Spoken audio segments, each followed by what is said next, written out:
Kalau untuk reskrim, apa pengarahan dari, Pak Kapolri? Ya, saya kira, reskrim ini juga kan menjadi bagian yang disorot ya, terutama muncul cerita bahwa untuk penanganan kasus harus transaksional. Ini juga saya minta untuk dihilangkan, karena berikan pelayanan yang baik, saya selalu sampaikan. Kalau kemudian Anda dari pelayanan-pelayanan yang baik tersebut kemudian Anda mendapatkan apresiasi, saya juga tidak melarang. Tapi pada saat kemudian Anda transaksional, saya proses. Dan ini beberapa orang sudah kita proses dan, kita copot terkait dengan masalah itu. Jadi budaya-budaya seperti ini memang harus dirubah Bang Karni.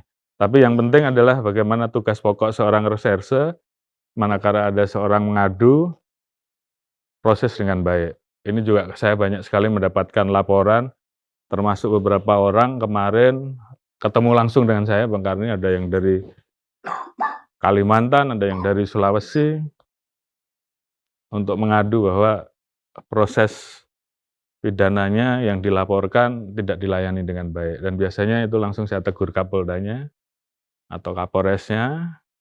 Kalau seandainya memang kasusnya memang tidak bisa diproses karena aturan terkait dengan masalah alat bukti kurang, ya tolong dijelaskan, jangan malah dihindari. Karena memang hal-hal tersebut harus disampaikan. Tapi kalau kemudian memang alat buktinya cukup, yang bisa dipermudah kenapa dipersulit? Kan gitu kira-kira.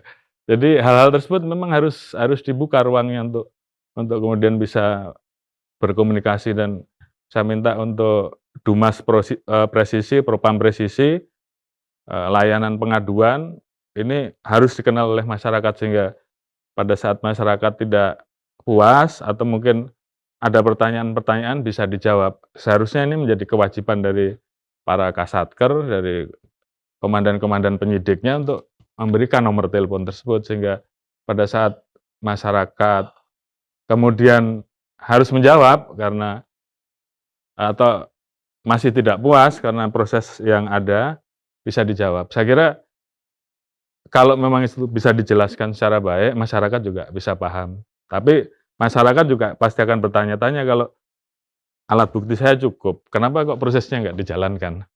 Hal seperti ini kan tentunya, membuat, stigma Ya, stigmanya kayak negatif juga. gara-gara Ya. belum store untuk Kurang lebih begitu. kalau saya mau usul Bapak Kapolri di bagian narkoba, eee, khususnya pasal untuk pemakai Ya, bukan pengedar ya. ya, Kalau pengedar sih tembak aja lah, tapi kalau pemakai ya, ini kalau bisa itu pasal itu kan, ambivalen ya, bisa orang direhab, ya, bisa diteruskan ke kejaksaan. ya, Kalau saya nih, bagaimana kalau itu saya kepada pembuat undang-undang juga selalu ngomong gitu, termasuk Bapak Mahfud. Pak Mahfud janji segera akan mengubah itu. Sehingga hanya satu pilihannya, rehab kalau jelas-jelas pemakai, ya kalau misalnya jumlahnya memang normal untuk ya, si pemakai. ya. Sehingga tidak menjadi, tawar-menawar akhirnya, mau direhab atau mau terus. Benar, Ini usul. ya. Ya, saya kira ini memang menjadi satu masalah di lapangan yang memang harus kita pecahkan, karena memang kalau kita proses pidana semua, baik pengguna, pemakai, disamakan dengan pengedar, pasti juga penjara penuh, Pak, ya. Udah, Apalagi sekarang katanya 75% karena, pengguna narkoba, narkoba dan, pengguna lagi. pemakai, pengedar. Jadi, eee, terkait dengan pembatasan, misalkan 1 gram dia bisa direhab, itu, tentunya menjadi salah satu solusi, tapi yang paling penting mungkin bagaimana kemudian seandainya proses rehab itu dilaksanakan, proses rehabnya harus betul-betul eee, dilaksanakan secara sungguh-sungguh. Sehingga setelah dia direhab, begitu keluar dari rehab tersebut, maka bisa dipastikan bahwa dia tidak menjadi pengguna lagi. Karena juga ada kecenderungan bahwa rehabnya tidak Salah-salah, sungguh-sungguh. Kalau asal-asalan. bahasa kita pro memori lah gitu. Jadi begitu dia sudah mendaftar di tempat rehab, kemudian, tidak dilaksanakan secara sungguh-sungguh, mendapatkan surat itu, suatu saat dia kedapatan Pakai lagi. tertangkap. Jadi ini juga tentunya, kita yang sama-sama memiliki peran dalam hal ini, stakeholder terkait tentunya juga harus mempunyai kesepakatan Sinergi yang lah. sama. Sehingga kemudian kalau betul ini bisa dilaksanakan dengan baik, saya kira, pencegahan terhadap narkoba, karena memang ini jadi masalah besar buat negara, dan ini juga sudah menjadi program sebenarnya, bagaimana membentuk kampung tangguh bebas narkoba. Jadi bagaimana seluruh stakeholder terkait, ada kepala desa, ada aparat-aparat lain yang ada, membuat, eee, kerjasama, ngawasi masyarakatnya, memberikan edukasi, terus kemudian apabila ada pengguna bagaimana kemudian itu diselesaikan sehingga kemudian,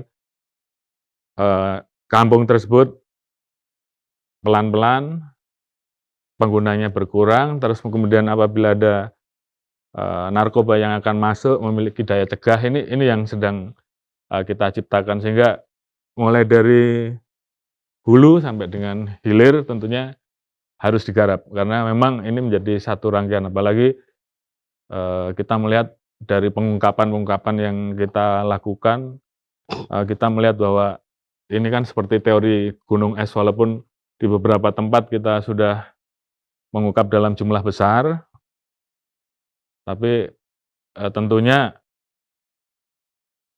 banyak jalan tikus, banyak jalur-jalur yang bisa dimasuki termasuk wilayah-wilayah tertentu yang kemudian ramah dan dianggap itu hal yang biasa ini yang tentunya harus kita garap bersama, Bang Karni, supaya masalah narkoba ini, betul-betul, eee, semakin hari jumlah penggunanya bisa berkurang, tidak hanya berpindah tempat, dari rumah pindah ke penjara, nanti dari penjara geser lagi, ya tetap saja jumlahnya itu dan bahkan bertambah. Ini satu kesatuan yang harus kita bereskan. Tapi, ya saya kira terhadap pengedar bandar yang jelas kita tindak tegas, itu wajib hukumnya, tapi terhadap pengguna pemakai, tentunya harus digarap secara khusus sehingga tidak Ya kemudian mungkin perlu ya, kerjasama dengan betul, rumah sakit rehabilitasi. siap, Rumah sakit itu pengawasnya kan Depkes itu, harusnya Depkes juga turun siap. tangan dalam hal ini.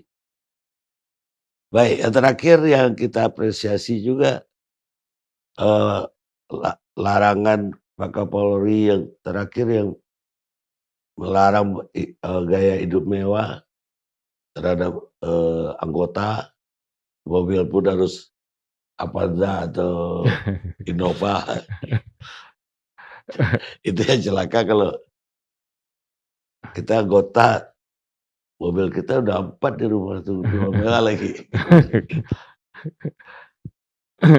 Apa harus dijual.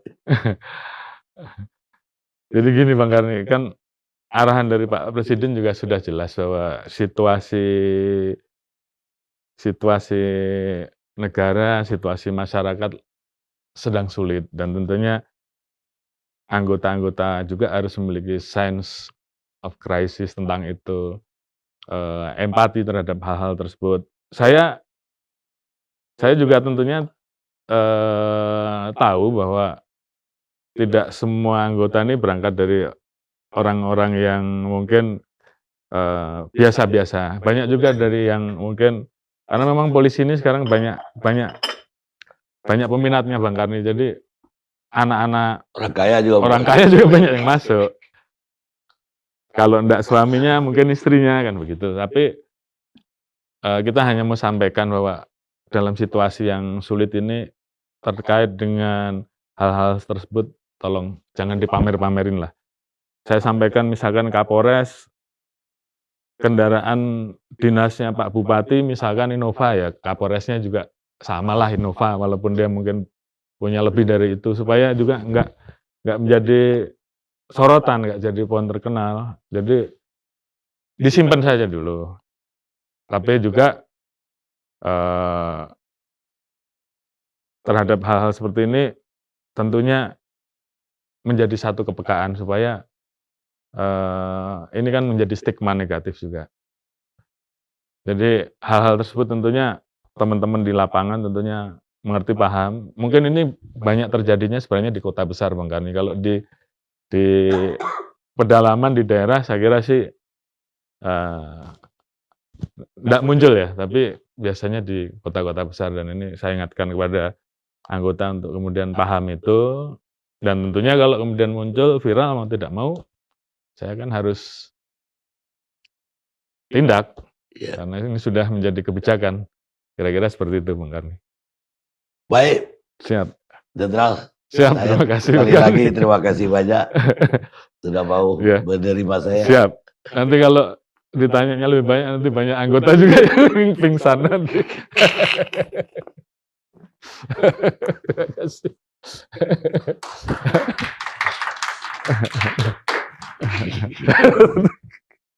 Terima kasih. Udah gini tuh.